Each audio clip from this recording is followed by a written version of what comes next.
Money doesn't solve all problems. We all know that. However, if you don't have any money, then it can solve about 90% of them. Today we're going to be discussing how much you need to invest in order to become a millionaire and how fast you can achieve this. Now this primarily depends on the choices that you're going to be making. Hey everybody, this is Sam, and if you're new to the channel, definitely subscribe to learn more about data and money. Now I picked $1 million to discuss today primarily because it seems like a very common goal for everybody. It sounds like everyone just wants to become a millionaire, so a 1 with 6 zeros. Of course, $1 million isn't what it used to be worth, however, it still goes a long ways. Each year you're going to be losing about 2% of your spending power, your purchasing power, due to inflation. Now, that may not sound like a lot, just 2% every year, but 2% of $1 million is $20,000. So that kind of gives you an idea of what this looks like. With inflation of about 2%, which it looks like it's going to be going up here soon, with just a 2% inflation rate, your purchasing power is going to be decreased by 50% in about 50 years. Regardless, like I said, $1 million goes a long ways. Even if you retire 40 years from now, $1 million is still going to be a good sum of money. So the first thing we need to do here is define what a millionaire is. It may sound simple, but there's different ways of looking at it, and I think a lot of people are confused as to what exactly a millionaire means. So it doesn't necessarily mean that you're someone that physically has $1 million. You don't need to have $1 million stashed under your bed. You don't need to have $1 million in a checking account. You don't need to have $1 million just hidden in your backyard. And it definitely doesn't mean that you're making $1 million every single year.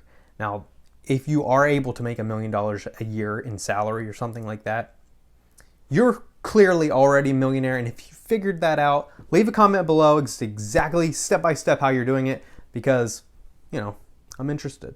A millionaire is a person that has a net worth of $1 million. Net worth being the total of all of your assets minus all of your debts. Your assets will be the amount of cash that you have, so all of your checking accounts or savings accounts, your 401k, some bonds you might have, just anything that you have in value. Actually, your house goes into this as well. House, cars, collectibles, all of that goes into your assets. Really anything that can be liquidated and turned into cash. So anything that you physically have that can be turned into a certain amount of money. Once you look at your assets, which is the fun part, now you have to total up all of your debts, which is not fun. It'll be your mortgage, your credit cards, your personal loans, your student loans, all of that kind of stuff becomes your debts. Now, just take the total of all the assets that you added up, minus all the debts that you owe to someone else, and that will be your net worth. Now, if you did this calculation and you have a negative number there, that means that you are currently in debt. So you don't have really a net worth. It's all a debt. Now, don't worry, there are ways to get out of that. You need to start putting together a budget, coming up with a plan, figuring out how much you're going to be spending or paying off every single month, and just do this year over year and get yourself out of that debt. If you did this calculation, the assets minus debts, and the total is over $1 million positive, you're a millionaire. Now, if you want to be able to invest and have $1 million in a portfolio of your investments, and yet you still have a house, you have some vehicles, you have some precious metal or jewelry, that stuff will just be icing on the cake. Your portfolio, your investment portfolio, over $1 million, that means that you're a millionaire. Everything else is just bonus. The best tool for you to build up your wealth, to become a millionaire, is your income.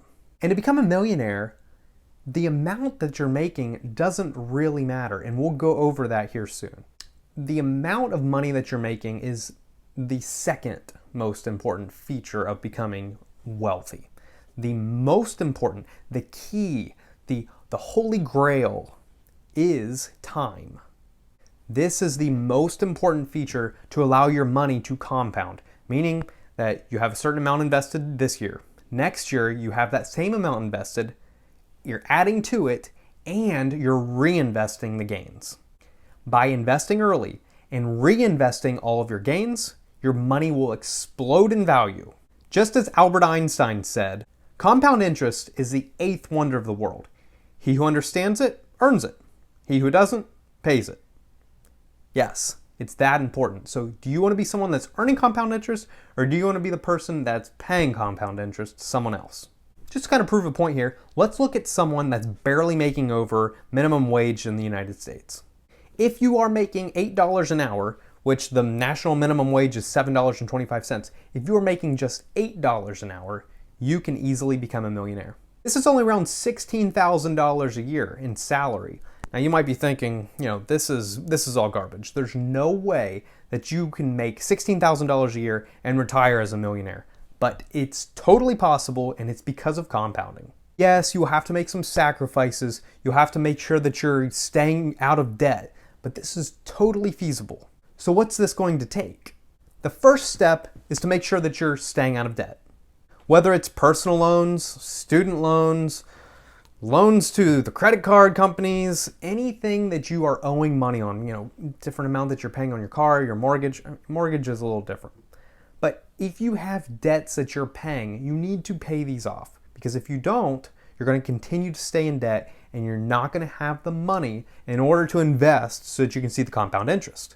If you're staying in debt, you're paying someone else's compound interest rather than collecting for yourself.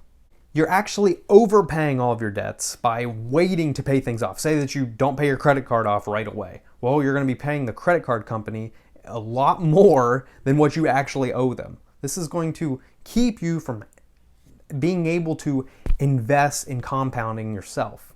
You need to be able to invest as much as possible. And if you continue to stay in debt, you're not going to have the money to invest. The earlier you do this and the earlier you figure this out, the more money you'll have and the more free time you'll have in the future. The second step is make a budget. Now this is super important because you need to account for all of your money. You need to know exactly how much money you're bringing in and have an assignment for each dollar that's going out. So this much money goes to the grocery, this much money goes to my car payment, this much money goes to my mortgage. You need to have an idea as to where all of your money goes. Within this budget, you need to set aside a certain percentage that you're going to be investing.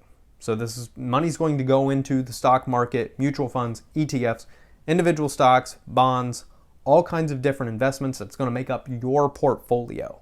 Number 3 is to set up the investment account. Now, if you work for a company, they most likely offer a 401k with a match.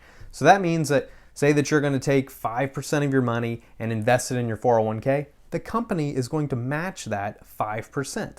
So if you're putting $1,000 in, the company is also going to put $1,000 in. That's going to be yours. You won't be able to realize this until you're retiring, about 59 and a half or hopefully 65 years old whenever you're retiring. And then you'll be able to realize all of that money that you've invested and your company's invested. The beauty of this is that you won't actually ever see the money. You'll just put in the percentage that you're going to be investing. They'll take it directly out of your paycheck and it will be invested. So you won't even be tempted to pay to even touch this to spend it. This is a very powerful tool that can make you rich very quickly. If you don't work for someone else, you can still manage this yourself. Go to someone like Ally Bank. It's very easy to set up. Set up a fund. You'll be able to set up a Roth IRA, a personal IRA, or just a mutual fund or ETF collection for your personal portfolio. You're going to have to manage this yourself, or you can get with a financial expert to do it for you. This really depends on your own spending habits and, are you going to be able to handle the money without being tempted to spend it? You're going to have to make sure that you're going in every single month and putting that money into your investments. Now, once you go through all 3 of these steps and you understand them, it's time to temporarily say goodbye to your money and say sayonara until you're retiring. The amount recommended by most professionals is about 15%. So the person that's making $8 an hour is going to have to invest $1.20 of every hour that they're working. $1.20 is going to be invested. Now, you're not saying, officially goodbye to this money. You're just allowing it to go prosper and grow and become, big time money by the time that you're going to be retiring. I know what you're saying. Like, I don't want to wait to spend all of my money. I want to live life now. And that's fine. That's great. You can be young and have a little bit of money and be fine. However, when you're older and you're no longer working or able to work, you're not going to be able to live off of just a little bit of money. That's when you actually need money. If you don't think that 15% is possible, which I assure you it is, then you're going to have to start by investing just 1% of your money. Then bump it up to 2% and live off that 98%. Bump it up to 3% and live off of 97%. That sounds totally feasible. Continue to do this until you're investing 15% and you're living off 85%. If this still sounds impossible, then you're either living in a location that's way too expensive for you, or you need to be looking for a different job that's going to pay you more money that will allow you to invest this amount of money. Now, what happens to that 15% that you invest? It'll be invested somewhere, usually ETFs, mutual funds, or stocks. Overall, it's going to be called the market. So that money is going to be used by different companies, different investors to actually spend and use it. And you're just going to sit there and watch it grow. Of course, there's no guarantee that this is going to grow. That's why everyone doesn't do this. However, if you look at the history of the S&P 500, then you'll see that there's been a growth rate of about 10% every single year.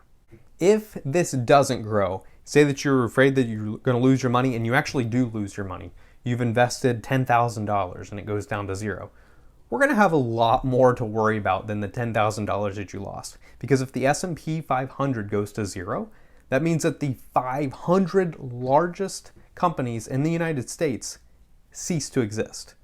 So that means that it's a total economy collapse and you're not going to be able to pay for anything. So that $10,000 is not going to be something you're worried about. If you start investing 15% at age 25 and retire by 65, the odds of you becoming a millionaire are very, very good. The person that's making $8 an hour, $16,000 a year, is going to be investing $2,400 every single year. Now this will be an investment total of about $96,000 for 40 years total. Total $96,000. So this is, I know that you are most likely going to be seeing pay increases. You're not going to be making $8 an hour for 40 years straight. You're going to be seeing increases in how much you're getting paid. So this is kind of worst case scenario. But over the course of that 40 years, your investment of $96,000 is going to grow to $1.1 million. And even when you retire, this money's going to continue to grow. Because once you retire, you're not going to be going to the bank and say, hey, I want all my money. You're not going to pull out $1.1 million in cash. That would not be very smart because you're not going to be continuing to see that compounding interest. So you're going to pull out a certain percentage that's going to be lower than how much it's growing. This will allow you to make sure that you don't outlive your savings. So say that you're just pulling out 6% of your money every single year out of the 1.1 million. This is going to be about $66,000 a year. So over 4 times the amount of money than you ever made in the 40 years that you were actually working. Now this is powerful. So you're no longer working. However, you're making more money than ever. I mean, this is the dream. You see the power of compounding now? So clearly it doesn't really matter how much money you're making. I mean, someone that's making $8 an hour is going to retire a millionaire if you follow these steps. But if you're making more than that, say that you're making $50 an hour or $100,000 a year, think about how much easier it's going to be for you to achieve that millionaire status. I'm sure if you're making that kind of money, then your goals might be $5, $6, $10 million in retirement. Then you're pulling out your 6%. I mean, you're going to be making hundreds of thousands of dollars every single year in your capital gains. And you're going to be paying lower income. You're not going to be paying income tax. You're going to be paying capital gains tax, which is about 15%. So you're going to be paying less tax, you're making more money, and you're not going to be working. So weigh the sacrifices, look at your budget, try to make this work. I hope that you enjoyed this video, and if you did, definitely subscribe to the channel and comment down below kind of what your financial goals are. I'd love to hear about them. I appreciate your time, and until next time, I will see you later.